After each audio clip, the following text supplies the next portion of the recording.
Hello, my name is Matthew Jones. I'm a researcher and a psychotherapist based in South Wales, and I'm making this video, which is my first YouTube video, maybe my only YouTube video, depends if anybody watches this, based on some observations I've made and from following some other people on YouTube speaking about something called the meaning crisis.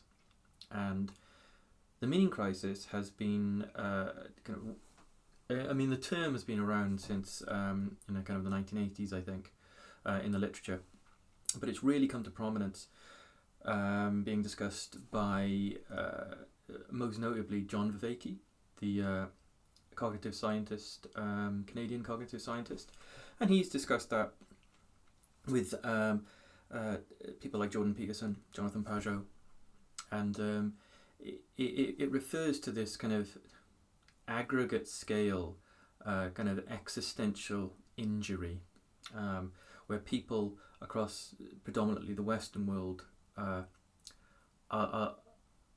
facing some degree of existential angst. They're kind of not really understanding where they're supposed to fit in into the world and what their purpose is, and that's having an effect on clinical presentation. And I notice that because I see that more and more in certain demographics in my practice, and we also see it in statistically we see it, and it's difficult to make perfect sense of these sorts of statistics. But if we look at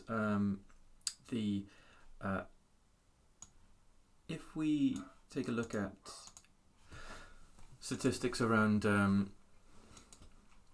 the mental health service use in the UK, then we can see here that from about April 2016 up until the current day, there is an upward trend in the number of adults and the number of children who are seeking help for mental health problems. And during COVID, there's a drop there, but that's because people were unable to actually seek out help. And these are, for the most part, common mental health problems. Your anxiety disorders, your unipolar depression, and a lot of this data, although it's easy to come by, and I think prior to this there's a large survey in the UK, and that survey kind of showed that from 2000 to 2014, the amount of people entering into services for help increased by about a third. So significant increases over time. And a lot of this can be traced back to the meaning crisis. Some of it might just be diagnosis inflation. Like some of it could just be that things that we see with ADHD and autism especially, where if somebody experiences some isolated symptom of a disorder, then they can seek out a diagnosis and usually get one, especially if they opt to go privately. And we are kind of noticing in certain generations now that there is a belief that distress in itself, feeling sad, feeling anxious, is in itself a pathology. So to just experience negative emotions is pathological. You should seek help for it. The idea that if you're not happy all the time, then something is wrong with you. And that, of course, drives people to seek help. Whereas in the past, I think previous generations were perhaps more open to suffer gladly.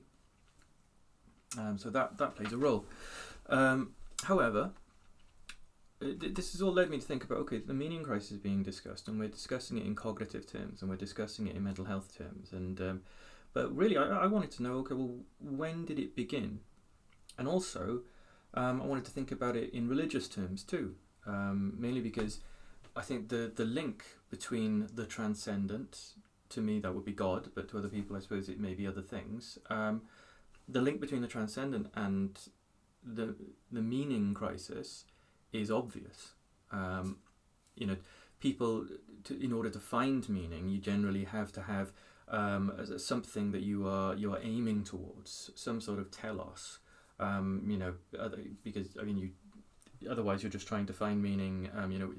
It's like trying to go in a cardinal direction without a compass. It you can't even begin to get going. So I think that and that link I think has been proven out with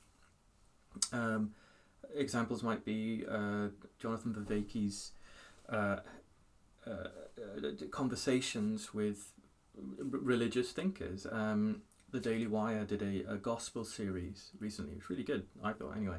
And John Vervaeke was on the panel there, and it was that obvious marriage between the two concepts. So I thought, well, a good way of doing this that's easy to do, readily available, publicly available data would be to use Google's ngram service. And Google's ngram service is really cool. So if if that's the kind of thing you think is cool. Google ngram service.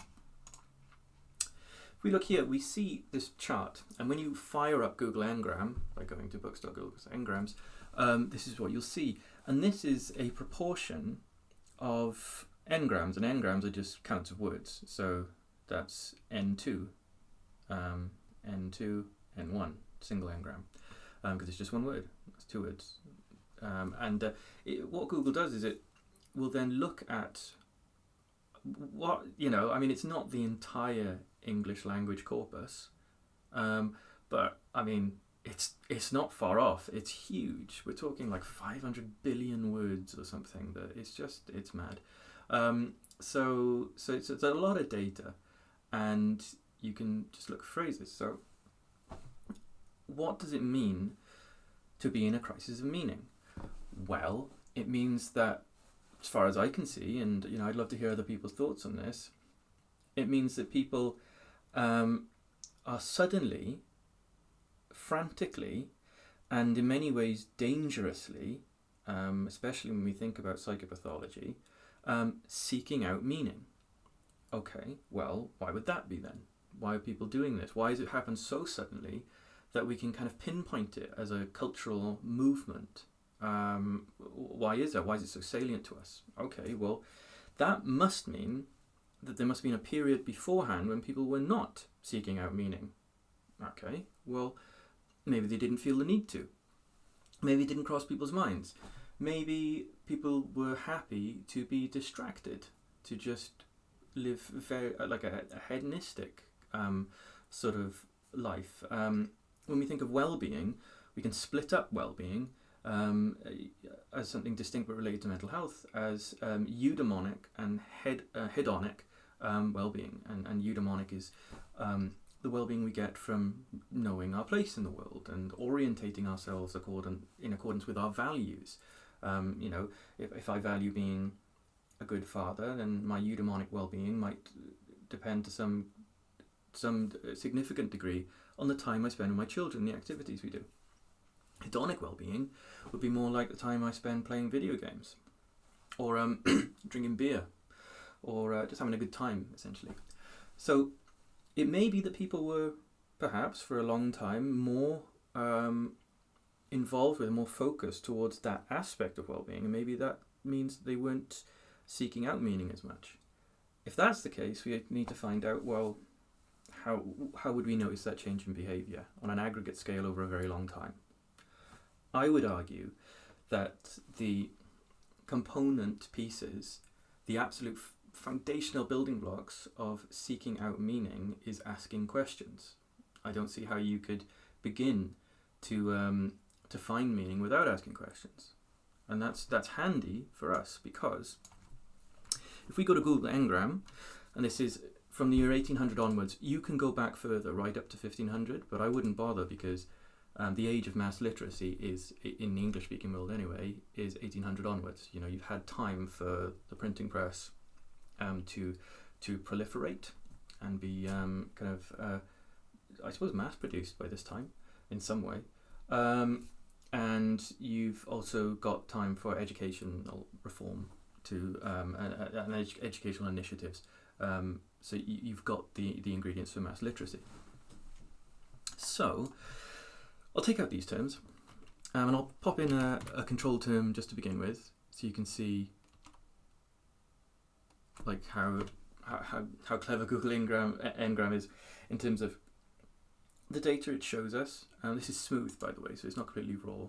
Let's put some smoothing on there, but that's fine. Makes it easier to see. We see with war, there's a big uptick here. I think around the War of 1810, or is it 1812? I'm not too sure. And then you've got a bit of a decline, and then exactly where you'd expect the big peaks to come. As this is in print, so people are writing this, people are reading this. This is important. This is on people's minds clearly. This is where our attention is going. So let's put in the fundamental, foundational question words. So single gram, just one ngram each. So why, what, where, when, how. Why, what, where, when. I suppose we could put which, but that's not really very open-ended, is it? If you're making a choice. So who. And we'll just run those. Okay. Now, what you'll notice here, especially with who, is that things are pretty stable. There's a bit of peak now, there's a bit of a fall, and it comes up again, and then we get to the 1830s, and then we're on a little ski slope, and it's just going down for who. I think a similar thing is happening with the other terms as well, maybe not as pronounced, but it's still happening. It's still kind of like going down. Except for where. Alright. Where doesn't really fit into this. But the others, you get the same. In fact, I'll take out where. It's just the other foundational questions. You see a downward slope, and then a pretty rapid upward trend. And they're very similar trajectories. So when is this happening? Well, I think the downward slope, in terms of without any ups and downs, just coming down. Let's have a look at the raw data. Without there's lots of variation, but when it really becomes a reliable downward trend, I'd say it's after this peak and trough. It's in here. It's the 1830s, and then we get an upsurge, reliable kind of upsurge, in what, the late 80s, 1990s. Okay. I think this is interesting because of the similarities of these, the way these data are distributed.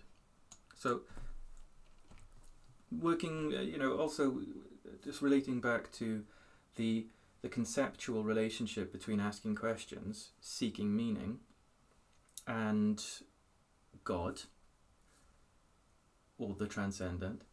We also have us. I mean, we're seeking meaning in relation to ourselves. And we do this from when we're born. Like, you will, the first things that children, do when they're tiny. I've got a little baby at the moment, so I'm seeing this a lot.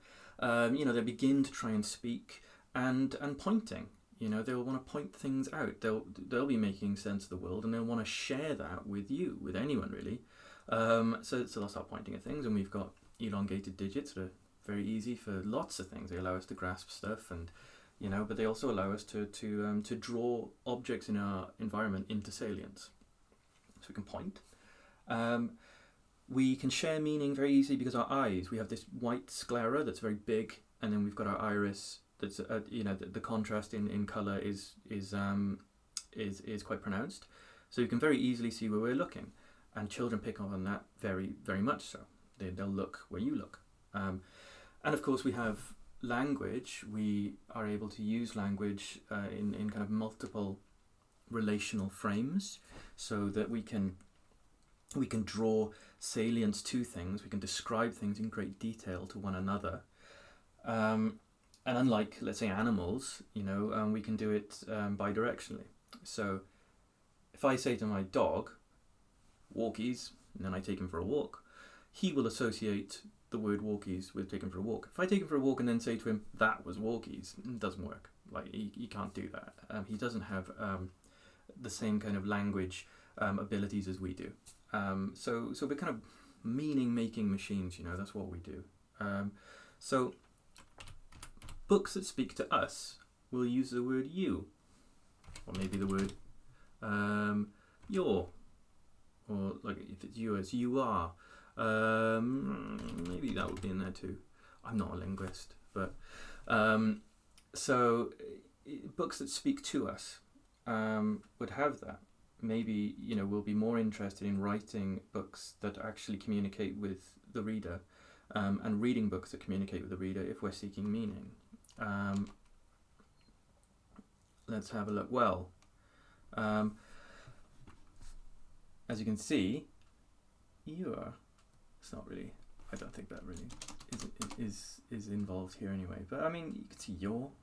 Yeah, that's the same sort of trend. It's not the same. Well, no, it is a downward trend and then an upward. And you, not the same degree of downward trend, but I mean it's there. There's lots of variation here. But then the same sort of time in this period, when I personally think like Western culture peaked in 1990s, probably North America, to be fair, but because I spent a lot of my time watching like old X-Files episodes of Twin Peaks and things. Just what a time. But anyway, we see it goes up, upward trend. There's some variation, but it's going up. But if we put the smoothing on, it would be even more obvious. Yeah. So okay.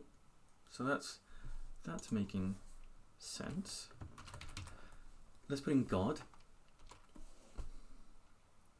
Okay, with God as well. Not as much maybe, but it's still following the same sort of. Let's try and reduce some of the noise here, because we've got a lot going on. Maybe if we take some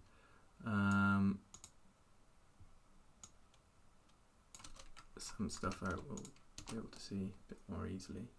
Okay, so with God, so yeah, it's also doing this, going down, following the 1830s, and then we're in this low peak.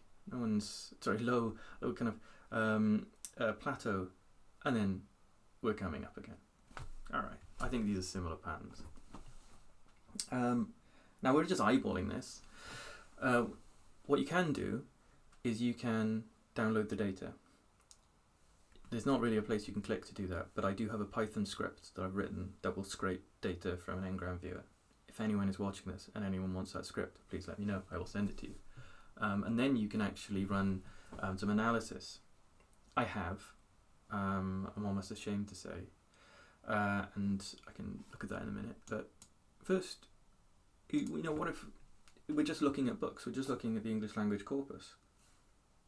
And that seems to be telling the story, I think, that the meaning crisis actually begins when people stop asking questions and stop seeking meaning on a societal level. And I think they seem to start doing that at around the 1830s. And I think that what correlates with that is a lack of less interest, I guess, in not just asking those fundamental questions, but also in God, in higher transcendent power or purpose to life, and in how that relates to us as individuals. And why that starts in the 1830s, well, or seems to begin in the 1830s or around then, I mean, I think a fairly strong hypothesis might be, well, look at what happened around that time. We have the de-Christianization of France, which is, France is an important place, don't get me wrong, on the world stage now, but not like it used to be then. France was a huge economic, cultural, military power. The de-Christianization of France, that was part of the violent political upheavals. That was probably all done by the turn of, about sort of 1800, around then, I think. But so you have that. You have the wave of that reaching the English-speaking world. You certainly have in the UK, in Britain, once again, entering into the ascendancy of being like the world's kind of foremost superpower at the time, if not already there. People who know more about history, let me know. We have Britain at that point is passing legislation to maybe not de-Christianize the state, but certainly to reduce the role of the Church of England. in how the state is governed, and that, I argue, must lead on to de-Christianization, because it is the part of it. Even the Catholic Emancipation Act, which I'm a big fan of, I am a Catholic, is to increase religious tolerance, or religious, outside of Christianity, to move the focus of the state away from Christianity. Coupled with that, we have the rise of materialist atheism and scientific rationalism, very different to rationalism full stop.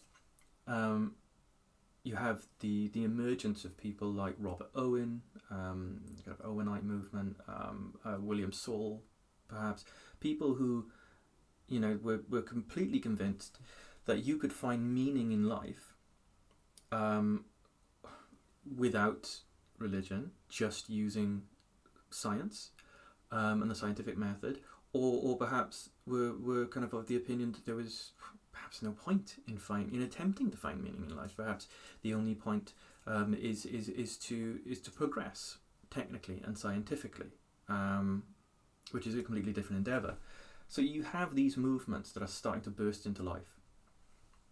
Maybe that is what is leading to the downward trend, and then the plateauing.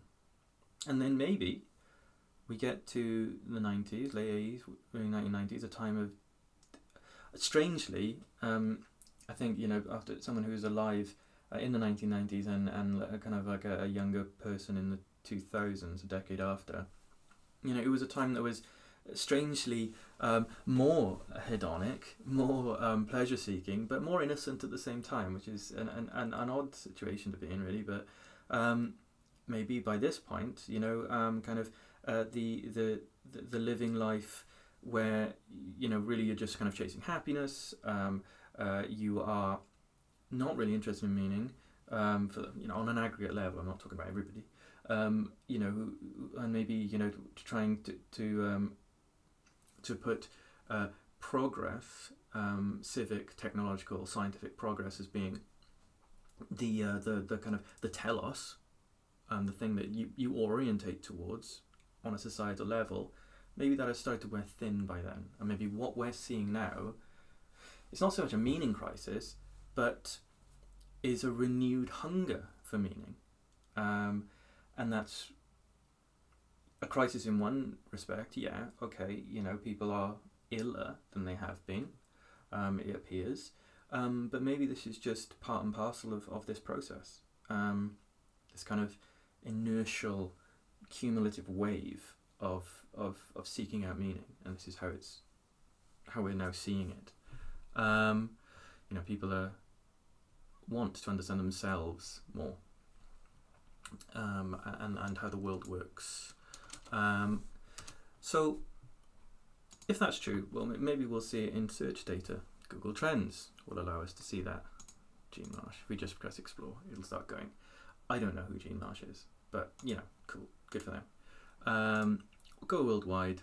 We'll just use English terms, and we're not going the past date. We're going to do right from the beginning, 2004. Does this echo what we've seen in the English language corpus of books? Still loads of data in here. Everybody uses Google. There's no getting around that. I'm doing it right now. So why? What? Who? Who? How? That's all you can add. Okay. Now this is a normalized proportion of the term you enter, or the entered term, normalized proportion or ratio in relation to all the terms that have been used in a specific time frame. So it's on a 0 to 100 scale, but it is proportional. It's not just like raw counts. So, it's obvious. We got an upward trend, have we? With how being the big upward trend. Don't know what was happening here, but people really wanted to know how in April 2020. And as with the corpus, the asterisks after each of these words could be anything. There could be any questions being asked. I'm not going to limit this to specific questions about finding meaning, because I don't think I can. I don't know. People have so many different ways of making sense of their own lives. You know, the to go beyond 1 gram to, you know, like an ngram of 2 or 3. I mean, I think the variation would be too great. So that's why I think I'm just going to stick to questions in general.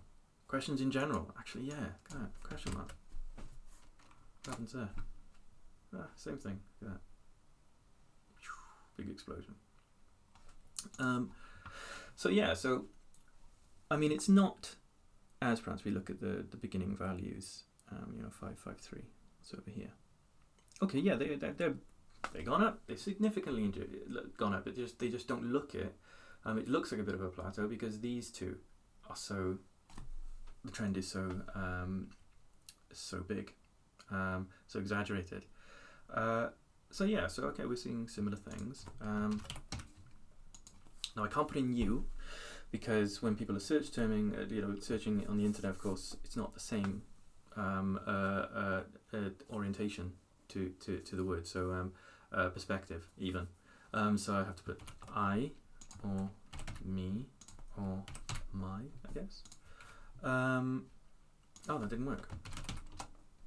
Oh, there we are. Let's make sure we just,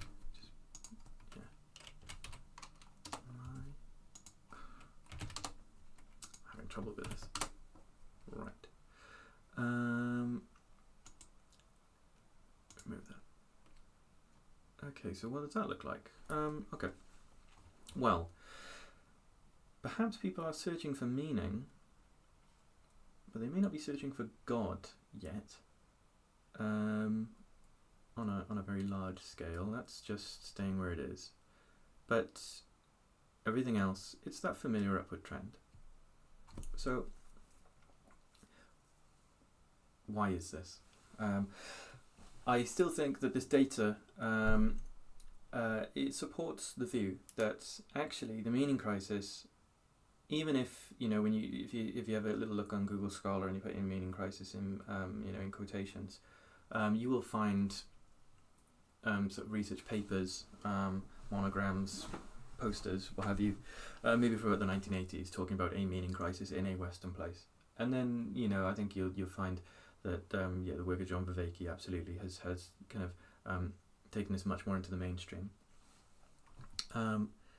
But I'd argue from these data that actually the meaning crisis began in the 1830s, perhaps, or around that period, with the birth of materialist atheism, scientific rationalism, I'd argue that that's where it began, and then we have this movement into a more hedonic kind of living, because everybody in some way attempting to move in the direction that will solidify for themselves or capture for themselves their own reliable sense of well-being. We all do that. We naturally move away from adversive stimuli, of course, and move to what is hopefully mostly positively reinforced, as opposed to kind of negatively reinforced behaviours.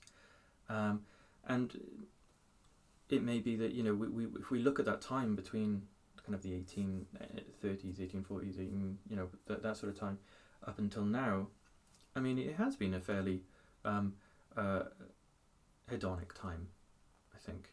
Perhaps if we compare it to the kind of medieval or early modern period, did they have the same conceptualization of the self? I doubt that. I'm sure there's literature to back up the idea that they didn't, generally. Would they be as likely to say that being happy is the most important thing you can be? Probably not. Would they be more community-minded? Yeah, I think so. They'd definitely be more religious. We see that. I live in the UK. I'm in South Wales, and I mean, just like it's like living, in many ways, wonderfully like living in a museum. Just the architecture tells me that my forebears, placed religion very highly, and they took it more seriously. I'm sure the idea of rejoicing in one's sufferings was not alien to them as it would be perhaps to current generations.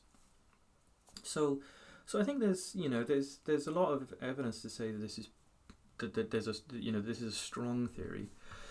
As far as the data goes, I did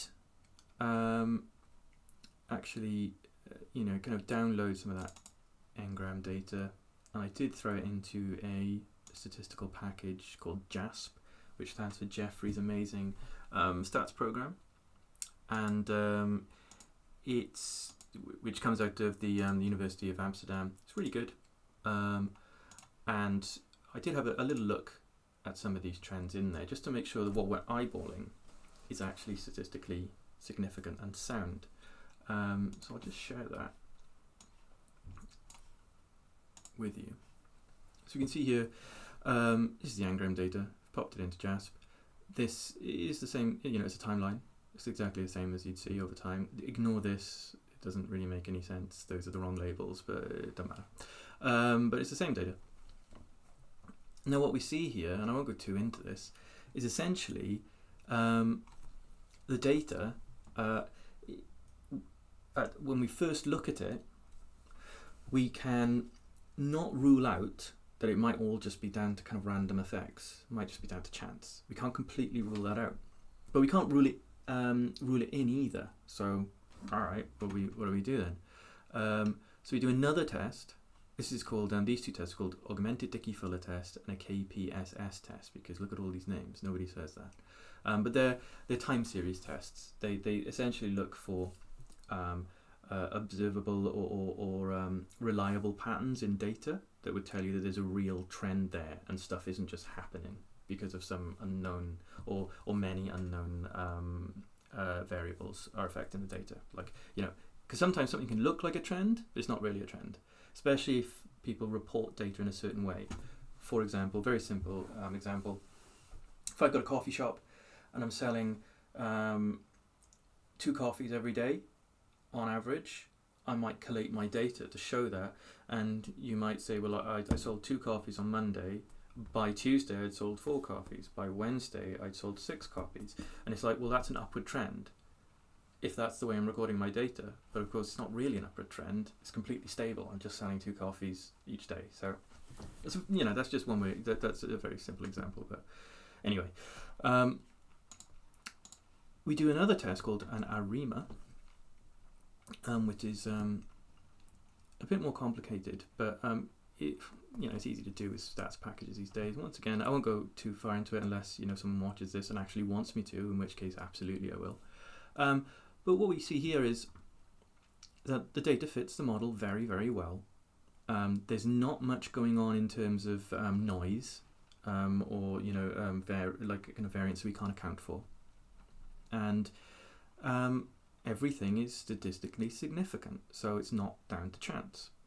So yeah, there is a trend, and the trend is down, plateau, up.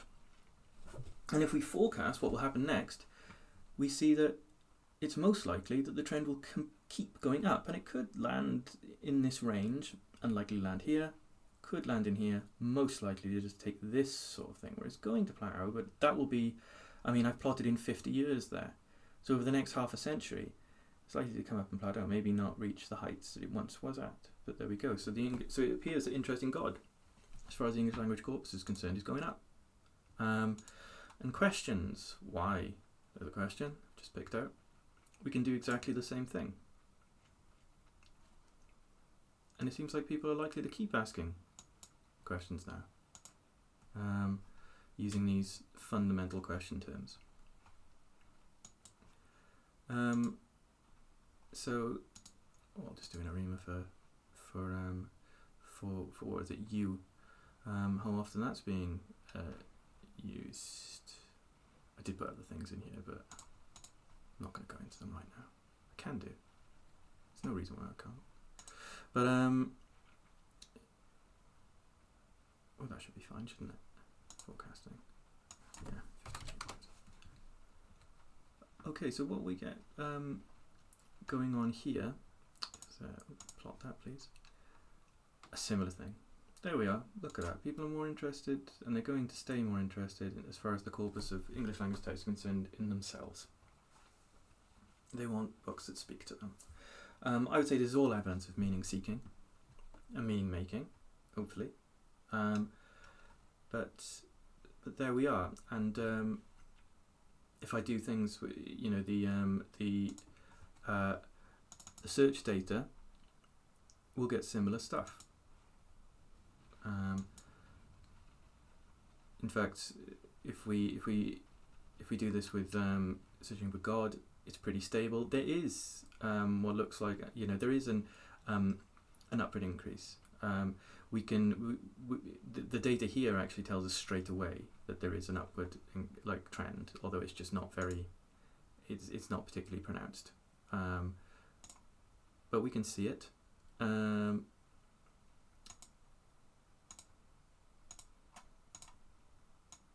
Or at least we should be able to see it anyway. Oh, there it is. So yeah, we can. 50 is a bit too much for that, really, isn't it? Let's say 10. Yeah, say 25. And so we can see that it plateaus. It plateaus. There's a bit of an upward trend, but I mean, it is all over the place. Not all of the model is significant as a trend. It's not the same dramatic findings that we found in the corpus. But question asking, go with why? That it's going up, and we go to, or rather, it appears that it could be, and then a further test will confirm that it is, and a further test will show us, yeah, that it looks like it's going to continue as well. So there you are. My final thoughts on the meaning crisis affecting in the world today, with relation to the self, because I don't think you can talk about meaning making without relation to the self, and with relation to the transcendent, that which I will term God, because well, I'm a believing, practicing, card-carrying Catholic. Not literally card-carrying. We don't have cards. Is that this all began longer ago than I think we perhaps immediately give credit for. We're talking about, you know, the sort of a third of the way through the 1800s, 19th century, and it had led to a prolonged period, you know, century or so, of very little interest in meaning making, comparatively, and now we're seeing the reaction to that. We're seeing the upsurge as people, you know, on a population level, have found that approach to life doesn't really work, and that we need to seek out meaning.